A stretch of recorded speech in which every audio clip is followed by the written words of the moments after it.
பேர் கிரண்குமார்.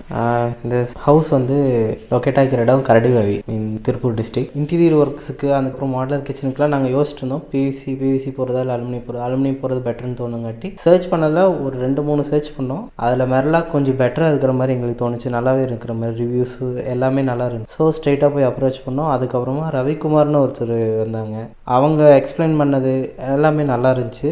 அதுக்கப்புறமா நாங்கள் ஒரு பிளான் பண்ணி நாங்கள் ஒரு சின்ன பிளான் தான் கொடுத்தா அவங்க ஒரு எக்ஸிக்யூட் மாதிரி கரெக்டாக எக்ஸிக்யூட் பண்ணிட்டாங்க பிரச்சனை இல்லாமல். இப்போது நாங்கள் பண்ணி ஒரு 15 days ஆச்சு. ஸோ இது வரைக்கும் எந்த கம்ப்ளைண்ட்டுமே இல்லை. இதுக்கப்புறம் நல்லாவும் இருக்குது. குவாலிட்டி வைஸும் நல்லா இருக்குது. எந்த பிரச்சனையுமே இல்லை. அவங்க பண்ண விதமே சொன்ன டைமில் பண்ணிட்டு கொடுத்துட்டாங்க. அது எந்த விஷயமே எதுவுமே பிரச்சனை இல்லாமல் முடிஞ்சிருச்சு. சொல்லப்போனால் நீட்டாக பண்ணி கொடுத்துட்டாங்க எல்லாமே.